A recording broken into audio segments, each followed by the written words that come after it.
What's up, guys? Welcome back to Callahan Media. My name is Lex, and today we're going to be deep diving into the history of the Batman in the DC Cinematic Universe, as well as, in my opinion, the only good casting for the character.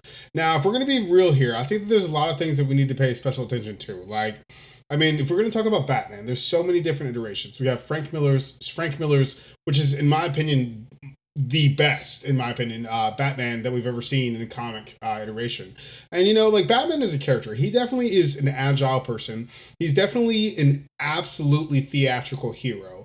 And I think that the baseline of why he's such an important character as far as, narratives are concerned is because he's the only human being to seemingly surpass his human limits. And I think that also that in tandem with his intellect, his trauma, his overall bravado, the way he looks, the way he intimidates people just by, being a symbol. It's a very dangerous and very, very potent ideology. So in this video, I'm going to go through, eventually at the end, and trust me, I'm going to deliver. I'm going to do a full reveal of my only casting choice for the Batman in James Gunn's DC Cinematic Universe. Now, trust me, when I commit, I commit. So if you guys stay tuned till the end, there's a very, very special project that I put together just for this video in particular. So we're going to move on. And another thing about Batman. So if we're looking at James Gunn and the state of Batman in the DC Cinematic Universe, there is definitely so many different things that he needs to get right. We're on the cusp of the Superman release. I just saw the final trailer release. I posted a video about that if you guys want to go check it out at the end of the video. And I'm seeing that Gunn is fully sending himself into absolute cinematic lunacy. And I'm here for it. His goal is to make the DC Cinematic Universe, especially with the split of Warner Brothers creative and film. I think or some weird split just happened with Warner Brothers to basically isolate a lot of their creative elements. So I think that, if the Superman movie is as effective as I think it's going to be long term, I think that we are absolutely going to be in for some of the best comic book films. And especially with Marvel at a low point, there's so many things that DC can do to easily overtake them with even the most moderate amount of consistency. So now before I get to my casting, let's talk about some of the Batmans we've had in cinema previously. So we had Ben Affleck. A lot of people did not like this iteration of Batman. Me personally, I understand why. I think that, a lot of the core mentalities of the character were broken with Zack Snyder's version of this character. However, I personally, and you guys can hate it or love it, I personally love the idea that his plan for this character in his cinematic universe was for him to start off completely insane and killing everyone, and then was going to develop prior to his death as to being the original version of the character. Now, I think that Batman's, first off, on film, the Batman v Superman warehouse fight scene is the best cinematic Batman fight scene ever. I don't give a fuck. Fight me. All right. Legitimately, it's not even up to contest. That whole fight scene is just mwah. It's like the most Batman Arkham universe fight scene I've ever seen. And another thing about that is it ended with Ben Affleck in a very, very intimidating stare. And I think that there's so many things, that he had going right for his character. Maybe the scripts were wrong, maybe people weren't ready for it, but I personally really, really adored this iteration of the character. And I understand why James Gunn needs to move on from it. So with that being said, we're going to move on to Christian Bale. Christian Bale was the epitome of a method actor portraying a superhero. Now, Christopher Nolan as a director, he was the director of the Dark Knight trilogy. Christopher Nolan as a director literally exists to push bounds, to ground you and pound you. Inception is a film. I remember the first time I saw it, I had to watch it 7 times in a row. It was so deep. Even his older stuff, Following, Memento, with Guy Pearce. And there's so many things, but this particular trilogy was, in my opinion, the most human version of Batman. He wasn't grounded in crazy fantastics. His fight scenes weren't really that ridiculous. They weren't really that good either, honestly. But they all hold their peace, with the exception of Bane beating Bruce Wayne's ass in The Dark Knight Rises. That shit was awesome. But Bale as a staple, as an actor, is one of those actors who consistently delivers and commits to his roles. And that was the beauty of this iteration, is that he seemingly completely conquered the darkness of Bruce Wayne and found a sort of happy medium between, comedic and relatable. So, and without that being said, I think that, The Dark Knight Bale's trilogy really hailed from his villain's strong suit. Like the Joker in The Dark Knight it is easily like just epic level fucking acting performance. And you know, that's the beauty of this, is like every iteration of this character has different strong suits, you know? So on to the next one. So currently, we have Robert Pattinson as the Elseworlds DC Batman. Not the DCU Batman, but the Elseworlds Batman. Now, this in particular is one of those films, it's like if David Fincher directed a Batman movie. I think that that's exactly what Matt Reeves is going for. And I appreciate it. I love horror. I love psychological films. Seven is one of my favorite fucking films ever. Mindhunter on Netflix. Pretty much anything David Fincher touches, I just unequivocally fall in love with. And I think that's a beautiful part of this, is because like I said again previously, each iteration of this character has a definitely a unique quality to deliver to it. And with Robert Pattinson's Batman, as far as his combat, dude, bruh. The man is the fastest hand-to-hand Batman we've seen on film. And I'm not even going to argue that. I remember the day I saw the trailer for Matt Reeves' Batman movie. I lost my shit when he goes, I'm vengeance. I was like, and then, you know, a lot of people didn't like the film upon release because it was definitely a slower, more slow burn aspect. I think that, you know, that comes along with the territory, because Matt Reeves' inspiration for this particular iteration was actually an Alfred Hitchcock kind of storytelling. He wanted to meet noir with grounded capabilities, and he didn't want to present things in a way that was too fantastical to where people felt removed from it. So I personally loved the detective noir element of this film, you know, with Bruce Wayne having to de-bat suit and, you know, weasel into the Iceberg Lounge and beat a guy's ass and then switch back. You know, like I like to see the duality of the character. And that was one thing that Matt Reeves got right. And I'll touch more on this later in the video. So moving on. So, whoops, wrong way. Sorry. So moving on to Michael Keaton. Michael Keaton is the most classic version of a superhero to date. Outside of Christopher Reeves and Superman, it's Michael Keaton's Batman. And I loved, you know, what he did with that character. I remember as a child, I watched those films, and some of the first VHS tapes my mother bought me and my single mother bought me was Batman. And I remember watching those films repeatedly and literally getting lost in the realistic, grounded elements of those films. Because Tim Burton as a director is a very eclectic, very, very nuanced, like, you know, artsy fartsy, like, you know, worker's worker kind of director. And what he does is he tries to take the most basic elements of a film, meld them with the fantastical elements, and then package it in a way where you look at it and you don't overthink it, which I think is the beauty of Tim Burton as a director. Edward Scissorhands weaponizes the exact same mindset. And I think that, honestly, Michael Keaton as Batman, when he was cast, everybody hated him. Like a lot of other guys on this list. Everybody hated Ben Affleck. Everybody didn't believe in Pattinson. You know, everybody didn't believe in Keaton, you know, and I think that there's a certain stigma that comes along when you're being cast as a character as prolific as the Batman. And Michael Keaton's films definitely pioneered it, especially with, you know, like the original Batman movie with the Joker and, you know, even Prince making the soundtrack, you know, the whole, you know, element of that entire cinematic experience was a beautiful, beautiful fucking thing. And it also hadn't been done before. So I don't think that without Michael Keaton, we would not have good comic book cinematic films, because I believe that Tim Burton was the first person to take a concept of a comic book character and present it in a way to where it was marketable to everyone and everyone got behind it. So that's the beauty of this iteration. So moving forward, now we have the past. We've heard all of those guys. Insert the selling and reinstating of Warner Brothers to Discovery and the instating of James Gunn as CEO. James Gunn and Peter Safran as CEO.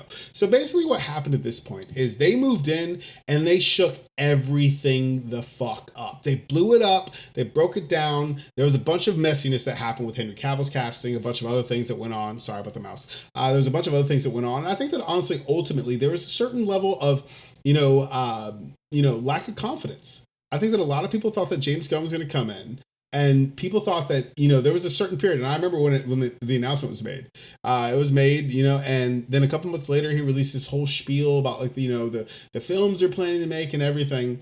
And I think that the only reason why this particular change as far as leadership is concerned was impactful was because James Gunn is actually a comic book nerd. His specialty is going after characters that no one's ever heard of and presenting them in a way that makes it like family friendly. I think that there's, a certain level of gravitas that you have to give to a director who can, take a comic like Guardians of the Galaxy, something I'd never even fucking heard of from the Marvel Cinematic Universe, and turn it into a complete emotional tearjerker. Turn it into a complete experience in cinematic film that blended the family elements with the cosmic entity. It fit perfectly in the Marvel Cinematic Universe. It's probably 3 of the strongest movies in the cinematic universe, to be honest with you. And if it's not for, their overall effect, I think it's mainly just because that was literally a pioneering, sense as far as marketing is concerned. The fact that James Gunn was able to come in and turn this into the biggest thing ever. I remember the first time I saw Guardians of the Galaxy 1, I saw the whole scene. I saw it in 3D. I was fucking drunk as shit. I was with my friend David. And I'm watching the shit in 3D and I see Rocket breaking them out of prison. And it was like a complete thing I had never experienced before. And that's another thing about James Gunn is he's definitely going to push the boundaries of cinematic limits, as far as a creator is concerned. So I think that there's a lot of things to go. But now, back on topic, moving on. So DC Studios is created. James Gunn's initiative was initially to come in and blend all of the video games, all of the comics, all of the movies into one cohesive universe, which I think is an ambitious prospect. And with that being said, I'm going to move on from this and get back to the Batman subject. But I think that, honestly, what James Gunn is trying to do with DC Studios is very, very ambitious. And as much as I think that, who he is and as far as how he presents himself, he likes to be at the forefront. He likes to have his name on a banner. I think that there's definitely something to be said about his level of ambition and his ability to deliver. Because, if this Superman movie comes out and it's a hit, oh boy, DC is about to overtake Marvel in like 3 to 5 years, and I'm absolutely here for it. So, insert the current state of DC. So with DC, and obviously with the Batman casting, we have a kind of a pickle. We have Matt Reeves, who is currently going through some certain level of hardships. I'm not going to speculate as to what it is. I wish the best for whatever he's going through if he sees this video. But I think that, honestly, what he's trying to do with the Batman Part 2 is groundbreaking. I think a lot of people say it's up in doubt. A lot of people think that it's not going to happen. I personally hope to God it does, even if it's the last one. I need at least one more Batman movie to complete this universe because of the arc that the Penguin set up as a HBO Max show. And I think that, another thing that he has going with him is he has a certain level of aesthetic. Look at this image here. It's this Batmobile. I remember when I first saw this image, this Batmobile had the best reveal in a Batman movie ever. Ever. And I think that it's one of those things where and the fact that when he's outside of the warehouse where Penguin is and Catwoman and the Batman, if you haven't seen it, you gotta watch the Batman if you're watching this video. Got to watch it. I think it's a very, very, very, very great and artfully done Batman film. But anyways, in the scene when the Batmobile was there, I remember Penguin's out there and he's screaming "Oh, you ready?" Blah blah blah, and then all you hear is the engine, and it had a jet engine sound. And the beauty of this particular Batmobile, which is one thing I love about Matt Reeves' cinematic universe, or Matt Reeves' crime saga, whatever the fuck you want to call it, I really love that he put time and effort into every single element of the character design and set design. And with this particular Batmobile, it's like a fucking hot-rodded muscle car with reinforced frame and bulletproof glass. And this is something that a rich motherfucker could make without anybody noticing. And the beauty of this engine is, in particular with the jet engine turbine, it looks like it's some sort of and I could be wrong because I'm not an engine expert. I could be wrong, but it looks like a lot of this engine is based off of an LS engine or some sort of big block turbo jet turbine. It looks like it's designed to be an engineer's or not an engineer but a mechanic's car. So if it fucks up, he does it. And the beauty of this too is it's also streamlined because this is probably the cheapest Batmobile we've seen on film. And I think that the beauty of that is that anybody can make this car. And that's another thing that Matt Reeves has done. Now, another thing with Matt Reeves the Batman too, before I get to the casting, I promise it's coming. I really loved what he did with the character of Bruce Wayne. Now, obviously this was the first film in the trilogy, which we're hoping it turns out to be a trilogy. We really are. I really love that he deduced Bruce Wayne down to his ultimate trauma. I love that, Bruce Wayne was eloquently delivered as someone who's completely lost grips with his Bruce Wayne persona, because setting that precedent definitely allows for the character to grow beyond. So without moving forward, the Batman Part 2 is going to throw a wrench in James Gunn's plans, but we'll see how it goes forward. But there's a whole bunch of other things. Now, with this being said, James Gunn's premise for the upcoming Batman movie is The Brave and the Bold. Now, if you guys don't know anything about The Brave and the Bold, it's a TV show. I believe there's a comic by the same name. Basically, it includes Bruce Wayne bringing his son, Damian Wayne, who was the child of him and Talia al Ghul, Ra's al Ghul's daughter. It's Ra's, not Roz. Get it right. And I think that Gunn is trying to pave the way for an established Bat family, and I think that's going to be a huge thing. And I think that by him choosing Brave and the Bold to be the film that establishes Batman in his DC cinematic universe it's a beautiful, marvelous thing, because he is literally bypassing so much of the solo Batman stories. Now, I know that at a glance, that can sound like a completely controversial take, because if we're going to be real here, I think that there's a certain element of these solo Batman stories that are amazing, like The Dark Knight Returns. Obviously there's Alfred and the Green Arrow, and Carrie Kelly is Robin. But I mean, outside of that, that is a Bruce Wayne Batman story, especially the mutant arc. So with this being the premise, he absolutely has to deliver a complete and full experience, and he has to also deliver a bunch of supporting characters that also don't overpower Batman cinematically. And I appreciate this. And if Superman is as good as the final trailer looked, I think that James Gunn can pull it off. Depending on who the director is, depending on who writes the script, I think that with his direction and a lot of his mindset and his knowledge of comics, things can be beautiful. Now, with that being said, honorable mentions. I'm going to go through the actors who are too old to be cast as the Batman. Now, number one is Jake Gyllenhaal. I've seen fan casts of him from everyone. Everyone thinks he's great, and I completely understand why, because Jake Gyllenhaal as an actor completely commits to his role. He has that same almost method acting method acting mindset that Christian Bale had. He commits to his characters, and we saw the recent release of Roadhouse, which was a complete reboot of a great 80s film, that originally starred Patrick Swayze, but, they included Conor McGregor as a villain. They took a lot of liberties. The story was a little bit more streamlined. I thought personally that it was an amazing cinematic experience, simply because it didn't hold too much to bear. Not to mention Jake Gyllenhaal, literally look at him. Look at him. He's built like a fucking tank, bro. And, to take that even a step further, sorry about that, guys. And to take that even a step further, I respect any actor who's willing to build his body to represent a character effectively.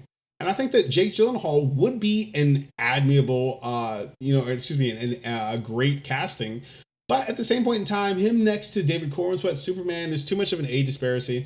And if we're going to, cast characters to play these roles for the next 10, 15, maybe even 20 years, if things are successful, I think that he's not the proper choice. So, and another thing about him is that he's awesome. But another thing is, if we're going to talk about we're going to talk about people who can't be the character, it's Jensen Ackles.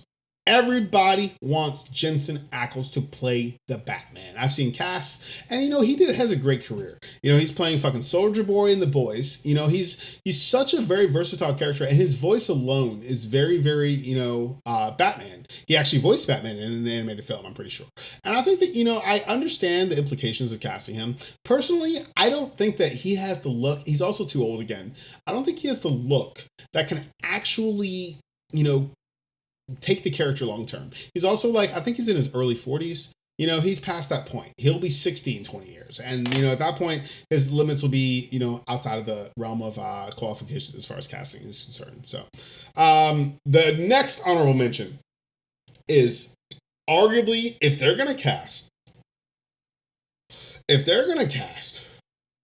an older Batman. Now, I will say, with that premise being said, Scott Adkins is a smidge too old visually with facial hair. He looks too old visually. As far as his choreography and his ability to perform, dude, had Ben Affleck declined, Snyder's film, it could have been a potential thing. Maybe, I don't know. But, I think Scott Adkins is an honorable mention. And, his dexterity as a character, going on to the John Wick stuff. He played a fat guy, or he was a fat guy in a fat suit, and was absolutely believable. I didn't even recognize it was him until I saw him kick, and I was like, That's a Scott Adkins kick. That's fucking marvelous, you know?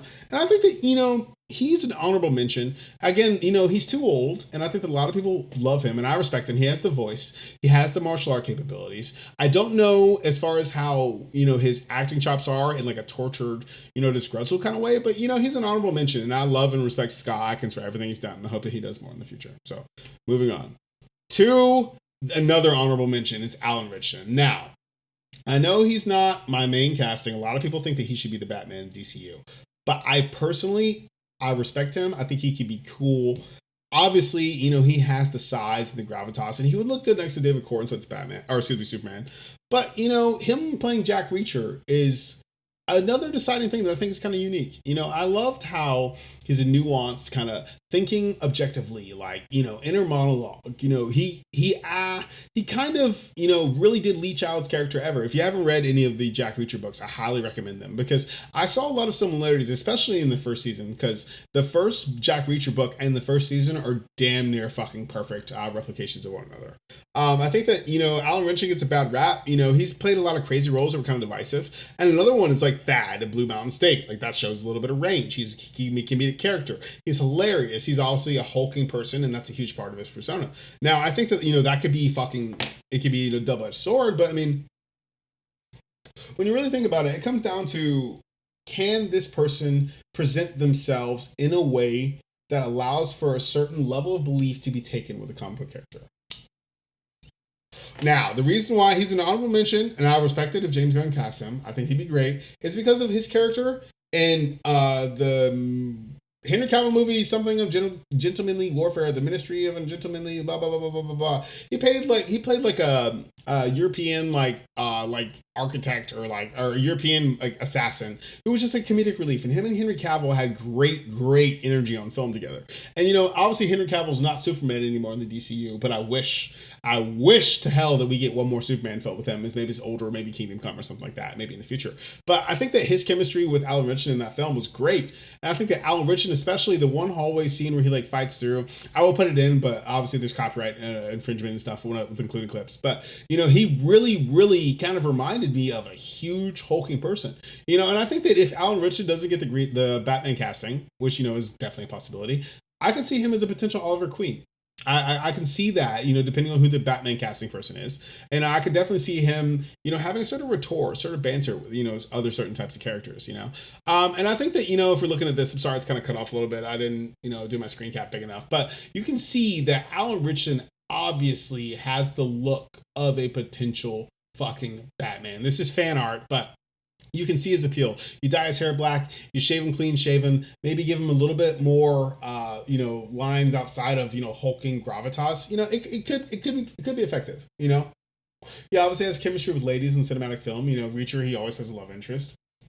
He always works effectively with them on screen. And I think that, there's something to be said about, Alan Ritchson as an actor. Outside of his, personal beliefs, which is another thing I think that should be removed from any actor. I don't think that their personal beliefs should personally influence, their creative endeavors. But, Alan Ritchson definitely has, the track record to prove that he could be a big, hulking, intimidating character. And I think that he wouldn't be a bad casting for James Gunn's DCU. So, finally, we've made it 24 minutes in to my actual Batman casting.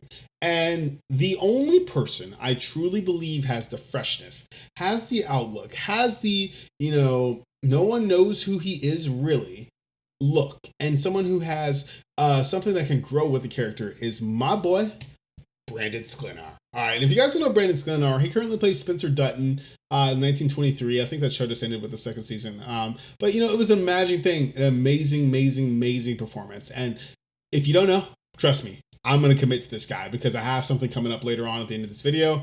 That's something I worked really hard on, and it's going to, illustrate this, why I think he's the perfect casting a little bit better. But we're moving on to the next slide. So Spencer Dutton as a character is very grounded and grovelly.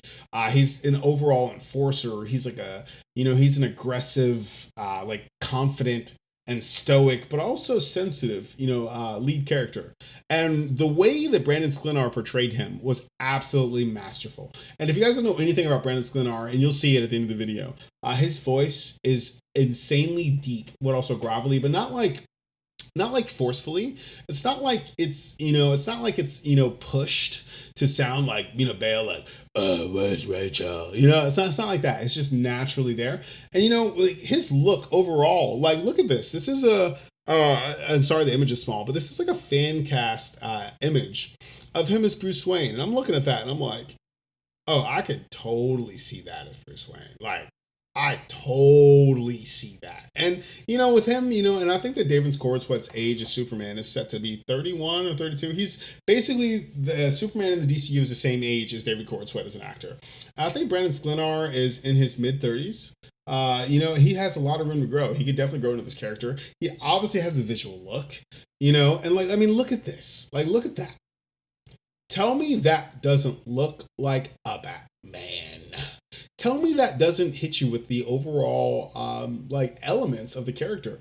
And I think that in DCU, he looks visually different from all the previous guys. And again, this suit is not what the suit's going to look like. This is just some more fan art done by a guy on Instagram. I'll link his Instagram in the description too, just for because he did such an amazing job. But I think that this look overall kind of captures the tortured and broken element in tandem with his overall, gravitas, his overall feeling visually. And I think that another beautiful thing about it is that Brandon Sklenar is also someone who could grow into this role because he doesn't have a preordained career to actually go through and reference. He has some movies, he does, but like none of them are actually a huge hit. And if Gunn is actually trying to keep the cost down, he's trying to cast, lesser known actors. David Corenswet also was, he's a reputable actor, but he wasn't ever like a huge name. If he's going to pull someone to sit next to David Corenswet Superman, I could see them both very, very, very effectively playing well off one another. Now, for the grand finale of this video, thank you guys so much. If you watched this far, thank you guys so much. Please drop a comment, please like, please subscribe. I'm going to keep doing good DC content. But what I did is I wanted you guys to get a feel for what Brandon Sklenar's appearance would be like cinematically. So his character in 1923, Spencer Dutton, I thought had so many good lines that I took a scene from the season finale and I actually made a full score for it. So if you guys want to take a gander, you're going to take a gander if you're still watching. Please feast your eyes on this. Again, I put so much work into this. I did all the guitars, I did all the bass, the drums, the mix, everything. And I really want you guys to see if it kind of encapsulates Batman for you. If it doesn't, I'm sorry, but if it does, please drop a comment and let me know you like this because I'm definitely looking to, meld more of my music and production sides to my comic book content. So without further ado, let's check it out. Have you experience with a sword? Never held one. Arthur is an expert swordsman. Spencer, his words mean nothing. There is no dishonor in refusing to fight. If he's doing this shit on day one, how do you think he's gonna be on day 15? Might as well get it over with.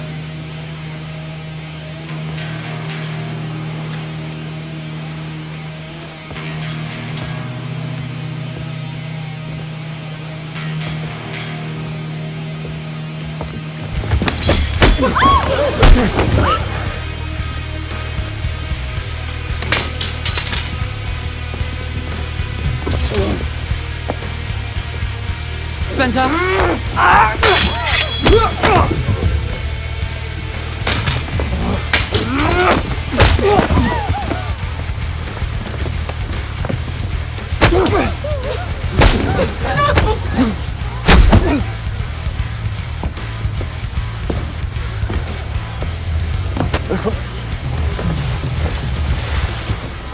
All right, guys, my name is Callahan. I thank you guys so much for watching that. I really hope you guys enjoyed what I just did there.